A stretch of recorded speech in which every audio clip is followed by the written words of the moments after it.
I can't eat this anymore. The words were soft, almost a whisper at first, but they carried across the cafeteria like a lightning bolt. Forks froze mid-air, spoons clinked against plates, and in an instant, the once noisy room fell into complete silence. Every child turned to look, every teacher lifted their head in surprise. At the center of it all sat a little girl, her small shoulders shaking as she pushed her tray forward. Before we continue, if you love true stories that inspire, make sure you subscribe, you don't want to miss what happens here. The cafeteria, usually bursting with laughter, teasing, and the exchange of snacks, suddenly felt cold and heavy. She hadn't meant to say it out loud, but the words had slipped past her lips, raw and honest. Her plate, filled with the same bland meal she had been served day after day, looked more like a burden than food. She stared at it with tear-filled eyes, her tiny fists clenched at her sides, as if holding back years of unspoken pain. Around her, children whispered. Some frowned in confusion, others smirked, and a few nudged their friends as if this were some kind of joke. But it wasn't a joke. This was a breaking point. For weeks, maybe even months, the little girl had been carrying a quiet struggle. Every lunch felt the same, flavorless, repetitive, and heavy. And when she went home, the situation wasn't much better. Her family barely had enough to put food on the table. Some nights, she went to bed hungry. Other nights, she pretended to be full so her younger siblings could eat a little more. The cafeteria wasn't just a place to eat.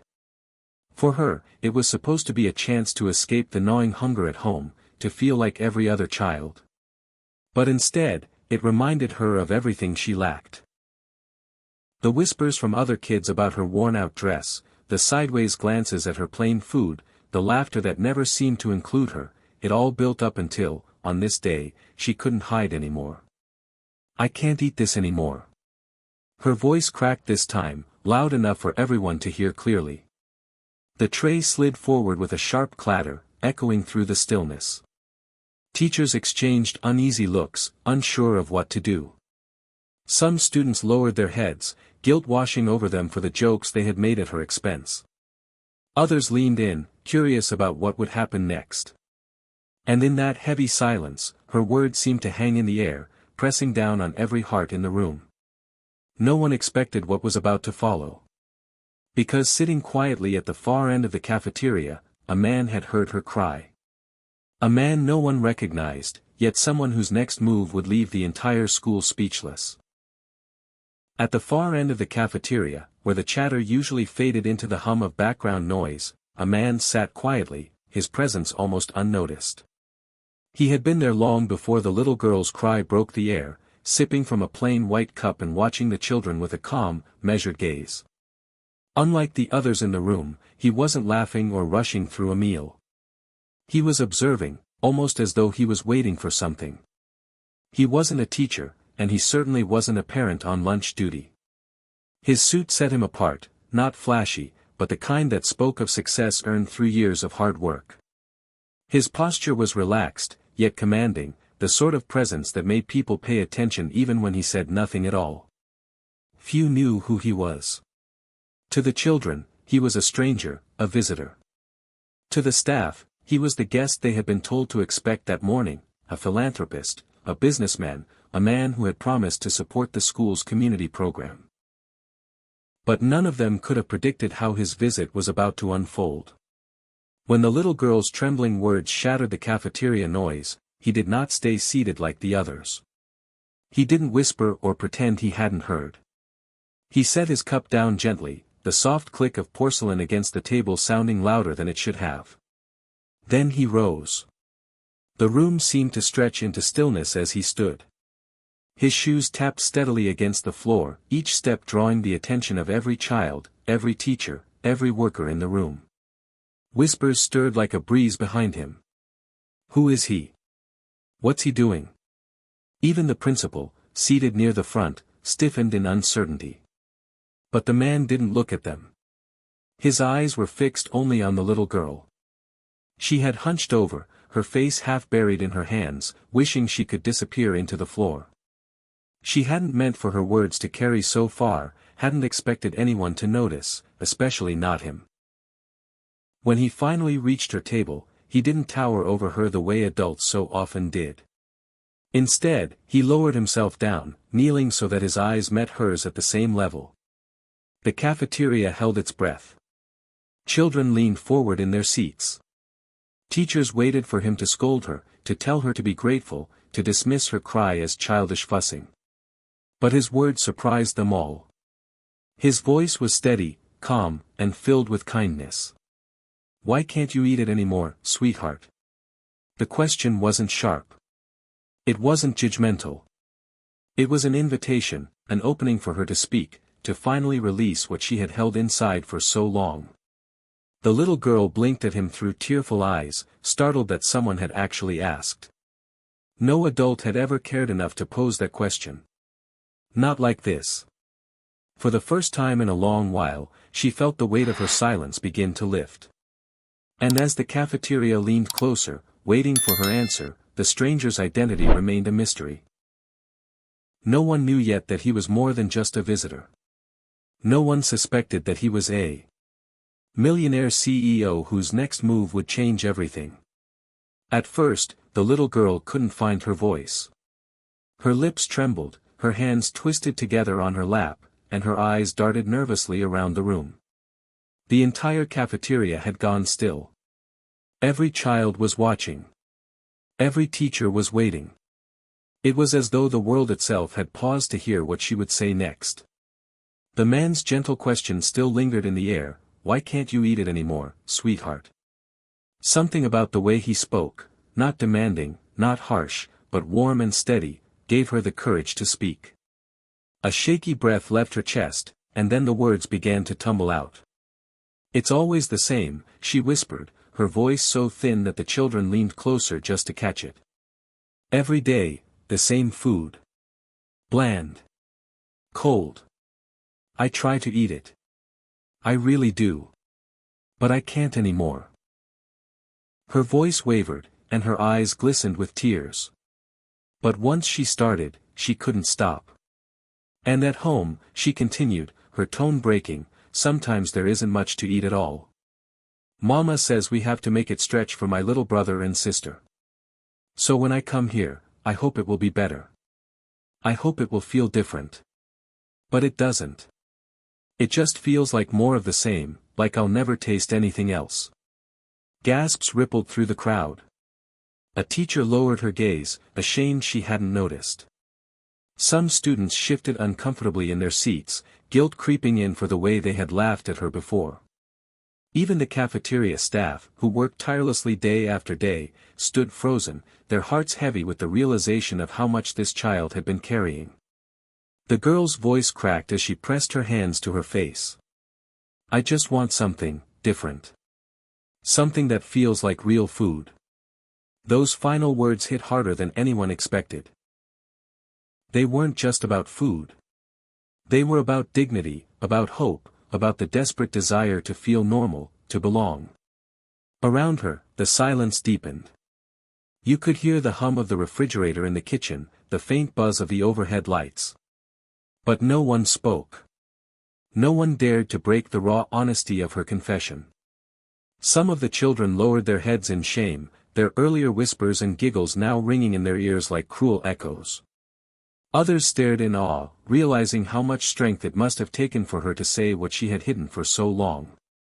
And through it all, the man stayed at her side, listening intently, nodding gently, as though every word she spoke was the most important truth he had ever heard.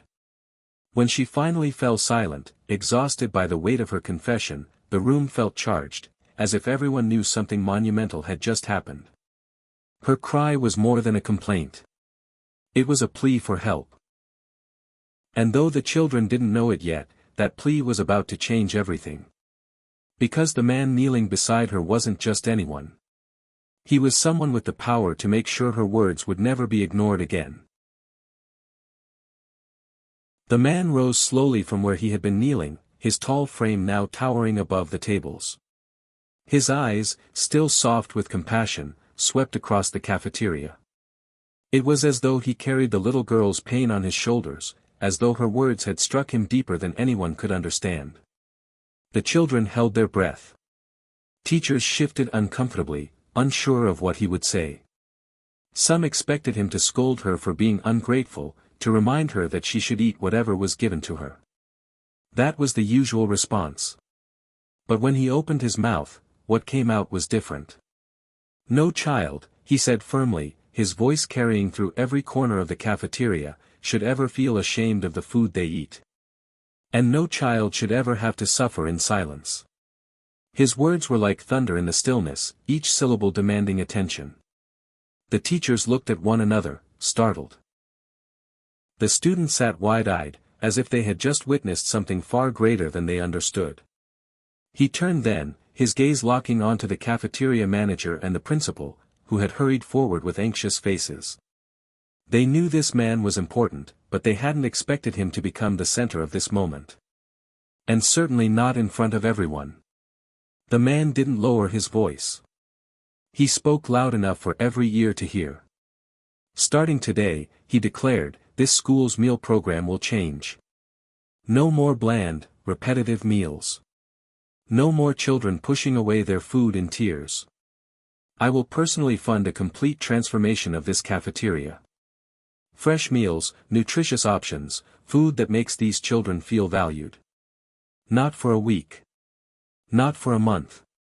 But for as long as it takes to make sure they never feel this way again." For a second, no one moved.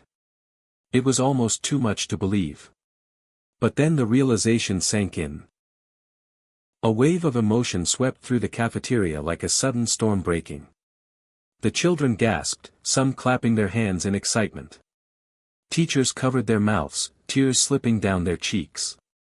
Even the cafeteria workers, who had spent years serving what little budget allowed, began to cry openly, their hands trembling as they held on to one another. And in the middle of it all sat the little girl, her face frozen in shock. She had never imagined that her quiet cry, "I can't eat this anymore," would lead to something so extraordinary. She looked up at the man with wide, unblinking eyes, her tears mixing with a hesitant smile that slowly formed on her lips. The cafeteria was alive with emotion, voices rising in cheers, chairs scraping as students stood in disbelief. But through it all, one truth echoed louder than the rest: a single child's voice had been heard, and her honesty had moved a millionaire to act. That day, in front of the entire school, a promise was made. A promise that would change not only one girl's life but the lives of every child who walked through those cafeteria doors. Weeks passed, but the memory of that day in the cafeteria did not fade. It was replayed in hushed conversations in hallways, in the laughter of children at recess, and in the quiet awe of teachers who still couldn't believe what they had witnessed. A promise had been made in front of everyone, and unlike so many promises children had heard before, this one wasn't forgotten. The transformation began slowly at first. A delivery truck pulled up outside the school one early morning, its logo unfamiliar, its cargo full of crates that made the cafeteria staff stare in disbelief. Fresh fruits, vegetables, warm breads, and ingredients they had never been given before filled the kitchen. There were whispers that more was coming, that this was only the beginning. And then, the change became visible. Gone were the identical trays of bland food. In their place appeared colorful plates of meals crafted with care. Bowls of steaming rice with vegetables, slices of juicy fruit, warm rolls that smelled of butter, food that looked alive, food that made children's mouths water before they even sat down. The cafeteria, once heavy with silence and routine, now buzzed with new energy. Children who used to dread lunchtime now rushed to line up. Their voices were filled with excitement as they traded compliments, their faces lit with smiles as they tasted flavors they had never known before. Laughter returned, bouncing off the walls with a warmth that had been missing for too long. And at the center of it all sat the little girl. For the first time in what felt like forever, she wasn't shrinking into herself, hoping to go unnoticed. She wasn't pushing away her plate or hiding tears behind her hands. She sat tall, a tray before her filled with food that looked like it belonged in a feast, and she smiled.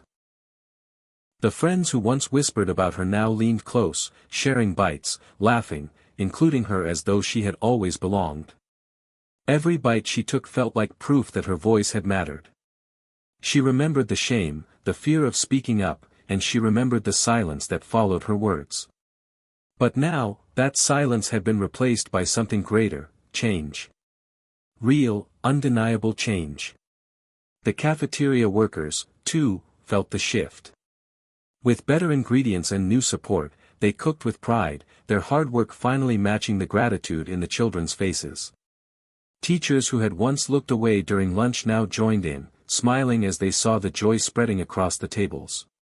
And so, what had once been a room filled with dread became the heart of the school, a place where no child felt left out, where no child feared what they would find on their plate. It was more than just food. It was dignity, it was hope, it was proof that even the smallest voice could be powerful enough to feed hundreds. And as she looked around at the laughter, the smiles, and the clinking of spoons, the little girl realized something she had never felt before: she wasn't invisible anymore. The day he returned, the school felt different. There was no formal announcement, no parade of banners or speeches prepared in advance. Yet the moment the tall man in the modest suit walked through the doors of the cafeteria, it was as if the air itself shifted.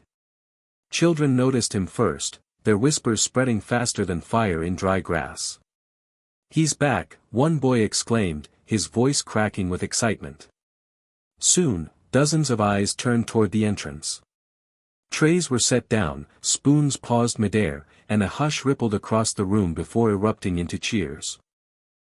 Children clapped their hands, some even standing up, waving at the man who had transformed their lunches, their days, and, in some ways, their lives. The Millionaire CEO smiled as he walked through the rows of tables. But this time, he wasn't the quiet stranger in the corner. He was the man every child wanted to thank, the man every teacher respected, the man every worker knew had changed everything. As he passed, children tugged at his sleeve, eager to tell him their favorite new dish. "The spaghetti," one shouted. "The chicken and rice," another chimed in. Laughter followed him, and for a moment, the cafeteria felt less like a school lunchroom and more like a festival of gratitude. He finally stopped near the center of the room, where he could see every smiling face. The principal and teachers gathered, their own expressions softer than usual, humbled by what had unfolded since his last visit. He raised his hand gently, and the chatter fell away until the cafeteria grew still once more, the same way it had on the day of the little girl's cry. Only this time, the silence was filled with anticipation, not fear. "Sometimes," he began, his voice strong yet warm, "the bravest words are the simplest ones. A little voice spoke up in this very room not long ago, trembling, honest, and filled with pain. And those words reminded us all of something important, that change doesn't always begin with power, or money, or authority. Sometimes, it begins with honesty." Children leaned forward, their eyes locked on him. Teachers wiped at their eyes discreetly, touched by the truth in his words. That little cry, "I can't eat this anymore," was more than frustration. It was courage. Courage to speak up when it felt easier to stay quiet. Courage to believe that the world could be better. "And look around you," he gestured to the vibrant plates, the laughter, the joy. "That courage has given us all something greater than food. It has given us hope." In that moment, the little girl stood, her heart pounding in her chest. The entire room watched as she walked toward him. Without hesitation, she wrapped her small arms around him in a hug so tight, so full of gratitude, that even the hardest hearts in the room softened. Her whisper was barely audible, but everyone felt it. "Thank you." And for the second time, the cafeteria fell silent, but this silence was filled with respect, admiration, and love. The story of that day spread far beyond the walls of the school. Parents whispered it at dinner tables, marveling at the courage of a little girl and the generosity of a man they barely knew. Teachers carried it into their classrooms, reminding students that every voice mattered, no matter how small. And the children themselves, they never forgot what they had seen. What began as a cry of frustration over a single meal became a lesson in hope, in courage, and in the power of honesty. The cafeteria, once a place of dread for so many, was now filled with laughter and life. Plates clinked, spoons scraped happily, and the air buzzed with conversations that were no longer weighed down by shame or hunger. But the true change was deeper than food. The little girl who once sat in silence, afraid to speak, was no longer invisible. She had become a symbol, a quiet reminder to every child who felt unseen that their voice could make a difference. She carried herself differently now. Her back straighter, her smile brighter, her laughter no longer hidden. Other children began looking at her not with pity, but with admiration. She was no longer the girl who cried over her meal, she was the girl whose courage fed an entire school. And the millionaire CEO? His act of kindness did not fade into memory. He continued to visit, not with the pomp of a benefactor seeking praise, but with the humility of a man who knew that sometimes, the greatest wisdom came from the smallest voices. Each time he returned, he spoke not about money or success, but about bravery, kindness, and the importance of listening. Change doesn't always begin in boardrooms or offices, he told them. Sometimes it begins in a cafeteria, with a little girl who dared to say what was in her heart. The lesson became a legacy. Years later, when children who had once sat in that very cafeteria grew older, they still remembered the day everything changed. They remembered how one trembling voice silenced an entire room. They remembered how honesty drew compassion out of strangers. And they remembered how one man's decision proved that wealth meant little unless it was used to uplift others. The little girl never forgot either. She would go on to tell her siblings, her friends, and eventually her own children about that day, the day when she thought her words would only bring scolding or shame, but instead brought hope and transformation. Her story reminded them that sometimes, even when you feel powerless, the truth can echo louder than fear. And so, the cafeteria became more than just a place to eat. It became a symbol, a place where courage sparked change, where honesty was honored, and where the smallest cry of, "I can't eat this anymore," grew into a lesson that fed not just bodies, but souls. In the end, the greatest meal served wasn't on a plate. It was the feast of compassion, dignity, and courage that nourished everyone who witnessed it. Even the smallest voice can spark the biggest change. If this story moved you, make sure to like, subscribe, and share for more inspiring stories.